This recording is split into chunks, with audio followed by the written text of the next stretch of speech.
start with the turkey. Obviously, that's number one, and then I say stuffing, filling, whatever you want to call it, right? Okay, and then the mashed potatoes, absolutely number three, and then the pumpkin pie. Tough decisions have to be made in this business, whether you're going to make the move at quarterback or not. You're not making that move, right, Doug, to a different quarterback?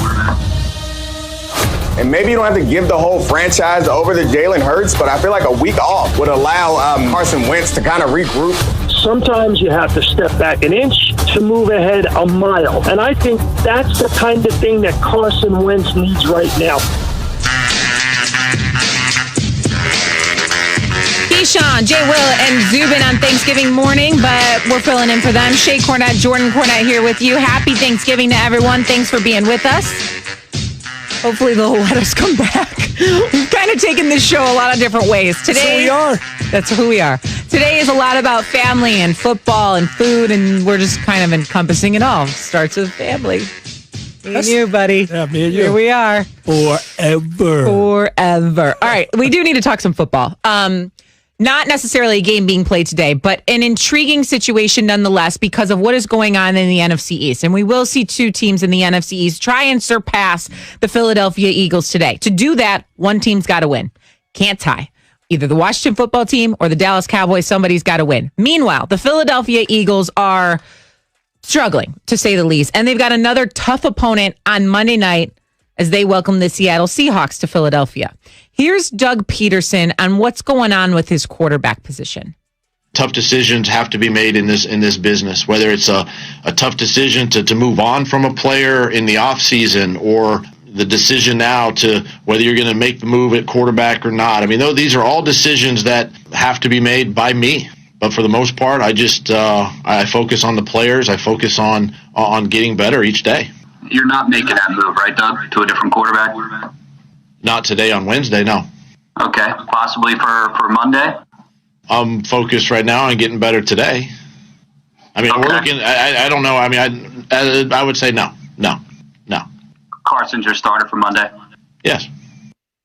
Okay. That is proof. Doug Peterson is not committed to Carson Wentz. Proof is brought to you by Pennzoil. Pennzoil synthetic motor oils are made from natural gas. It gives you unbeatable engine protection. The proof is in the Pennzoil based on sequence for a wear test using SAE 5W30. So it's good to see indecision goes beyond the quarterback position, but also to the coach. That's rough. I mean, but to me, it's You're right, though.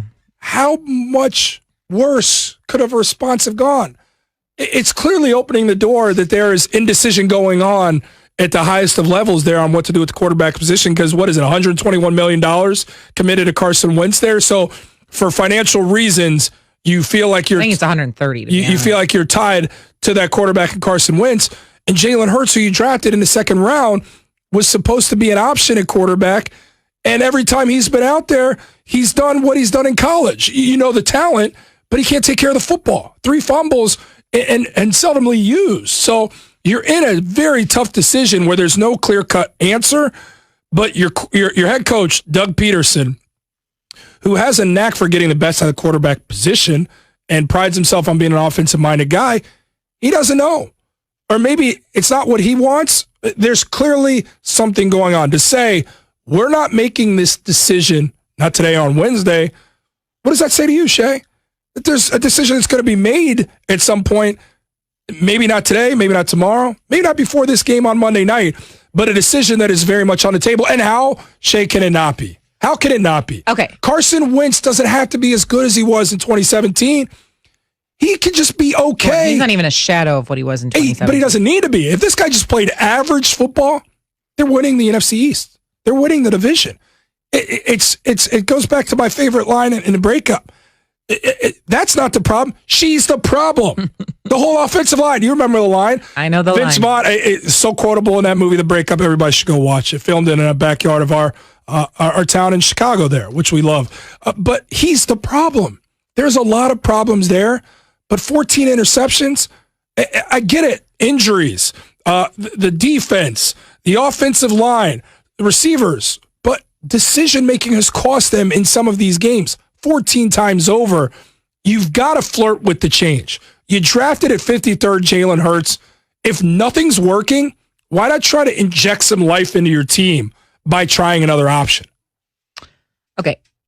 130 million reasons why you're not going to do that. However, that you can't be beholden to that. You can't. Not when you have a chance to win a division. Okay, sure. You win the division, you play one playoff game, you get bounced. I mean, what's it worth, really? You're playing for something. Carson Wentz is on pace to be sacked 60 times this season. Okay, he's been sacked a league high 40 times. That's awful. The man needs to make quicker decisions. There are numbers that prove he is not releasing the ball fast enough. The decision making is in question. That's very, very obvious. He was sacked 5 times by the Browns without Myles Garrett, I might add. Okay, the line has been arranged now. The offensive line has been shuffled multiple times, 9 times in 10 games to be exact. So while I want to put it all on Carson Wentz, the offensive line is a problem too. They had injuries starting in training camp, and that is out of his control. However, as a man who makes that much money and you are the quarterback and essentially the face of the Philadelphia Eagles at this point, decision-making needs to be at a premium. And right now, it's not. The Eagles also struggle immensely on third down. Probably the most pivotal down in football. No, they didn't convert at all against the Giants on third down. And then they went 2 for 12 on third down against the Browns. 2 for 12? What? This is a team in the National Football League. Really quickly, you're going to play some blame when you see it. Who do you blame? Who do you blame here? Who do you blame here on Eagles? That. Blame one person. Who do you blame for all of it? One. Paramount for the blame. Carson Wentz. Carson Wentz. Sure. Carson Wentz is inside his own head. Carson Wentz has been knocked around too many times. I think we talk about Sam Darnold and that infamous quote, "I'm seeing ghosts." I think you're looking at Carson Wentz that's so inside his head and is a shell of the player that he used to be that he's second-guessing himself. This guy is inside his own head so much, he doesn't know where to go with it.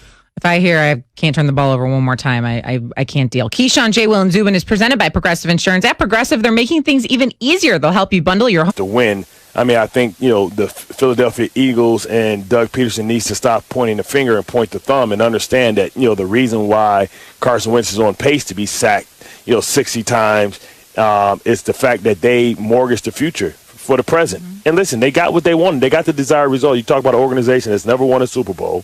They won a Super Bowl, and they went all in. No team. I mean, you think that the Houston Rockets was transactional? No other GM has been as transactional than Maury, than Howie Roseman, and all the moves that he made. And what did he do? He mortgaged the future. They're $64 million over the cap next year. And listen, it don't matter. They got to reload. They have to start over. And we've seen guys have to reload. We've seen after the Legion of Boom outpriced themselves with Earl Thomas, Cam Chancellor, and Sherman, they had to make sure and reload for Russell Wilson and say, hey, we got to win a different way.